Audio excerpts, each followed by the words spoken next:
Unitarian Universalist minister Wayne Arneson wrote this: "We come together today seeking a reality beyond our narrow selves that binds us in compassion, love, and understanding to other human beings and to the interdependent web of all living things.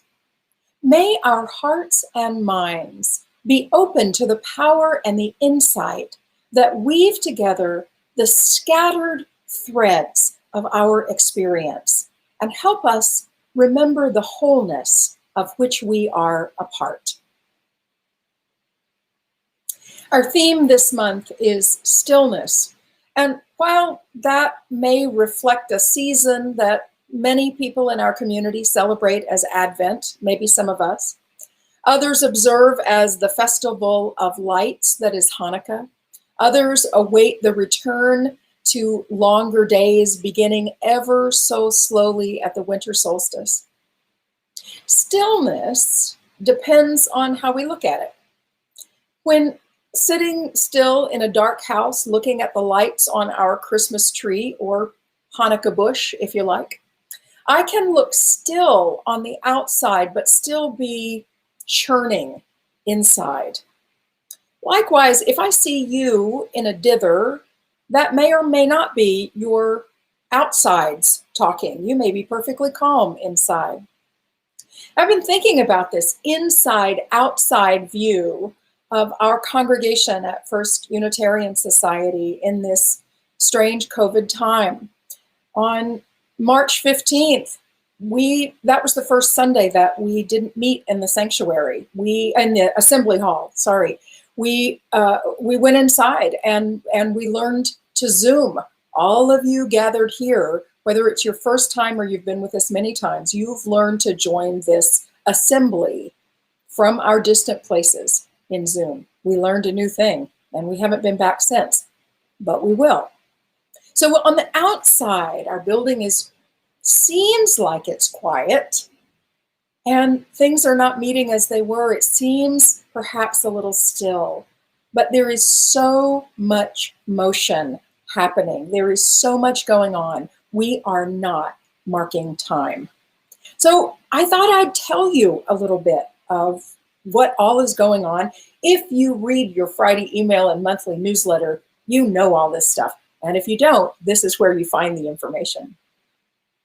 In all of our programming, we have things that are going on. I want to just lift up religious education, where Allison Wyeth, who read that great book earlier, has adapted a program that is very much a face-to-face program to meet the needs of our young people who are zoomed out. And Allison is creating ways for our young people to continue to connect, even if they're not meeting face-to-face every week. Some of them are, some of them are not, but we still hold them in this community. And Allison is finding really creative ways to do that. You know that our adult learning and growth has these two really terrific programs that David is leading. Coffee and Wisdom every weekday morning, and I understand that there's a cohort of people that just show up nearly every day to that, to start your day with some intellectual good fodder for the day and ways to think about the world that give you something to kind of chew on. And then on Wednesday evening, there's Bibles and beer and coffee not required. But new ways for us to engage with ancient texts and find new ways to suss out meaning there. Our knitting group is online. We have a writing group that's been meeting online. We have our Watching Race film series that's been meeting online. Obviously, we have new members who were able to join through our Pathway to Membership is all online. Our Active Voices continue to meet every week and put out the messages. Our climate justice team is working on a new online presentation for sometime around Earth Day.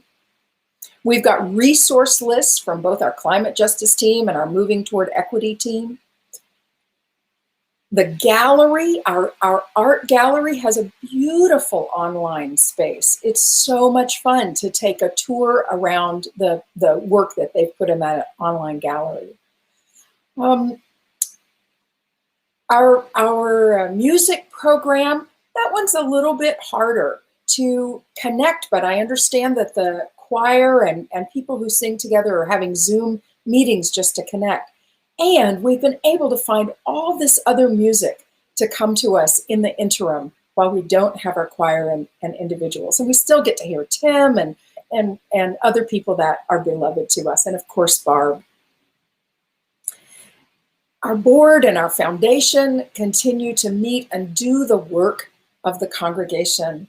Our seasonal celebrations team is meeting. Next week is the winter solstice. The winter solstice revels will not be denied. So I hope you've seen the information for that, and you can participate in that online as well. We keep paying our pledges. And here's what's actually physically happening in the building. One is that the Love Works Academy, our tenants, are so thrilled to be in our space. It suits them well, and they've been able to really make a home there. And it's been kind of great that we haven't had to jockey for position. It's going to work out beautifully when we are back in the building, but they're really feeling very much at home there. And as you know, we were able to partner with them with our Operation Share the Warmth, get coats to almost all of the children in the school. And in January, we'll be working on hats and gloves. I know some of you have already reached out to me about that. And here's what else is really exciting.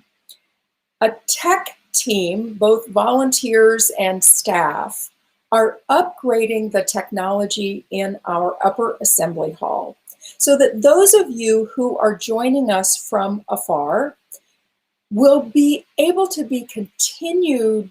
You will be able to continue joining us once we are back in the building. After we've all got a shot in our arm and we're able to be back in the building, some of you from afar, we want you still to be a part of this congregation. We are a stronger, more vital congregation because you are here with us. And we are putting the tech into the upper assembly hall so that that can happen, also making that space more accessible. It's really thrilling that we are not standing still. We are moving forward. Here's what our Wikipedia page says about FUS. Did you know that there's a Wikipedia page on the history of First Unitarian Society of Minneapolis? Look it up. In the 1870s, the Minneapolis chapter of the National Liberal League began meeting to discuss the ideas of geologist Charles Lyell and naturalist Charles Darwin. Upon hearing a visiting Unitarian minister, Henry Simmons, lecture, 18 members of the Liberal League voted to incorporate as a Unitarian congregation on November 18th, 1881, so that Simmons could join them in Minneapolis. The Articles of Incorporation define the society's purpose as to form an association where people without regard to theological difference may unite for mutual helpfulness in intellectual, moral, and religious culture and humane work. When John Dietrich came here as minister in 1916, he articulated a new theology, religious humanism, which he defined as belief and trust in human effort. And while Dietrich didn't reject theism, he found no evidence for God and proposed a new way of doing church, a new way to be a congregation, to do good without God. Okay, here's a nutshell history of the Unitarians and the Universalists, both founded as breakaway sects of the Protestant and colonial experience in North America. The Unitarians could find no evidence of the Trinity in Scripture. And they said, look, we read scriptures as we read any other book, critically and historically. It has to mean what it says, and we take the meaning from what it says, not from tradition that's been laid on top of it. We look for facts and evidence in other places as well, like in the sciences, including social science. The Universalists, in reaction to the Calvinist doctrine of eternal punishment, believed in universal salvation. They were early proponents of abolition and the ordination of women. If everyone is saved, everyone is good enough now. The joke was that California statesman Thomas Starr King made was that the Universalists thought that God was too good to damn them, and the Unitarians thought that people were too good to be damned by God. Both religions, in fact, embraced everyone, all comers, and this eventually became central to the belief that lasting truth is found in all religions, and that dignity and worth are innate to all people, regardless of sex, color, race, or class. This idea that truth, some kernel of truth is found in all religions, still lives with us today, that each of us has a piece of the truth. This inclusive theology naturally leads to the lasting impetus in both denominations to create a more just society, the Unitarians and the Universalists. In 1961, they merged into one movement, the Unitarian Universalist Association of Congregations, sometimes abbreviated as UUA. So FUS holds two complementary identities, UU and humanist. Some UUs are more theist than many of us might understand ourselves to be. And in places where there's only one or maybe two Unitarian Universalist congregations, humanists and theists and atheists and neo-pagans all sit side by side, and perhaps they rub the pointy edges off of each other. Here in the Twin Cities, where there are several Unitarian Universalist congregations, large and small, we are the most identity-based of all of those congregations as humanists. Unitarian Universalist congregations affirm and promote the 7 principles, which we hold as strong values and moral guides. One distinct difference between Unitarian Universalism and many other Christian denominations, not all, but many, is that we are covenantal, not creedal. Some of you have been in Christian churches, were raised in various Christian churches, both perhaps Protestant or Catholic, where you said a creed on Sunday mornings, the Apostles' Creed or the Nicene Creed. We believe so-and-so, and anyone who says we believe so-and-so is in. In Unitarian Universalism, we are covenantal. We believe it is more important how we behave with each other than what we say we believe. Our 7 principles are not a creed. They are values statements that we say we affirm and promote. We live out these principles within a living tradition of wisdom and spirituality, drawn from sources as diverse as science, poetry, scripture, and personal experiences. I'm going to read the 7 principles to you. Many of you know them. We often say one of the 7 principles when we light our chalice on Sunday morning. Sometimes we say our aspirations of this society, but here are the 7 principles.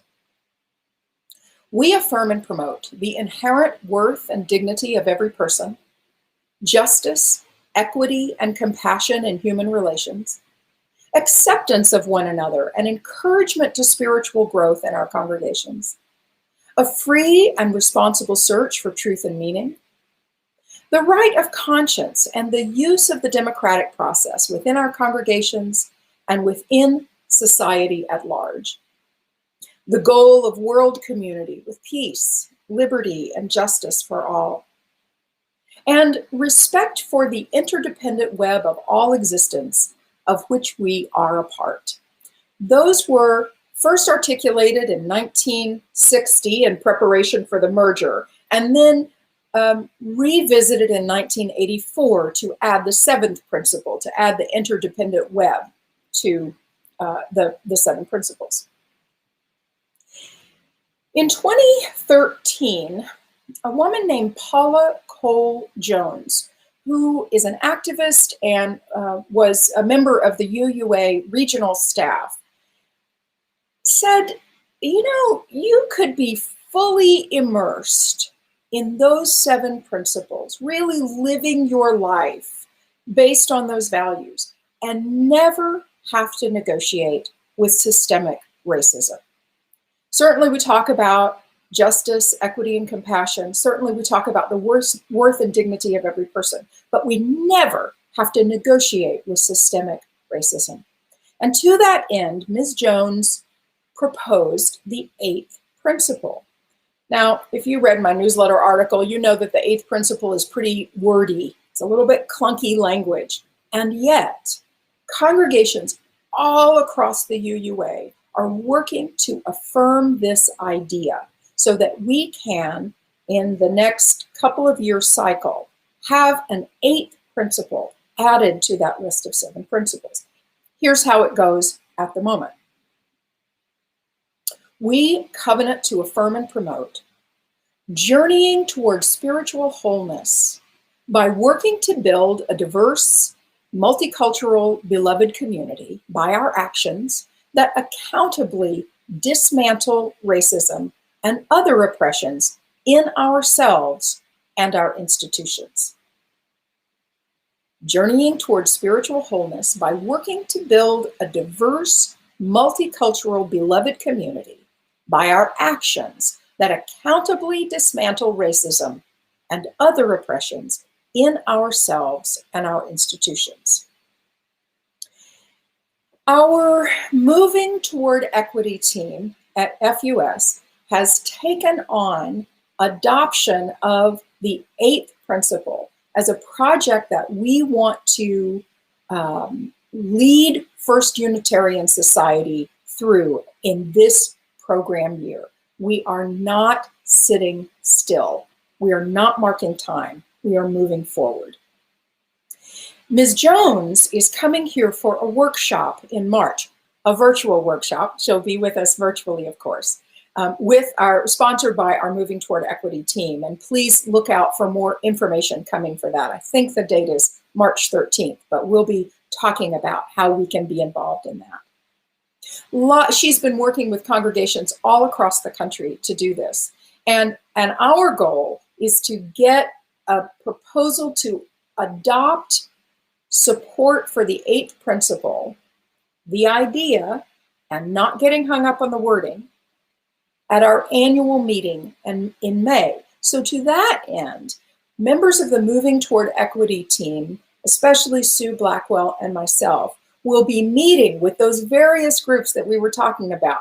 Look for us to talk about this in the knitting group, and we're talking about it with one of the RE groups today, and perhaps with the music or the gallery, or all of the various ways that we are First Unitarian Society. We want to talk about what your questions are and how we move this forward. It's one thing to get it adopted. That's probably the easy part. Living into it to accountably dismantle racism is the next leap and a big journey. And we don't have to take it all that bite at once, but we're taking our steps toward that. Our membership matters. Our membership in the Unitarian Universalist Association matters. so that we have a seat at the table to help move this process forward in a national way. And to these new members, you new members who have just joined, you have a seat at the table to vote on this proposal at our annual meeting in May. You are joining something that is a part of something larger, a congregation that helps us individually get out of our self-centeredness and connect to the greater work in the world. You are joining, and for all of us gathered here today, you are a part of the vision of the founders 140 years ago who believed that we could learn together who we are in the face of radical and dangerous ideas. Even though our building, even though our congregation seems to be in stillness in this strange year, nothing could be further from the truth. We continue to lift each other up, to teach, to learn, to reach out, to do the work of justice. We are alive, and in this great turning, we learn to lead in love.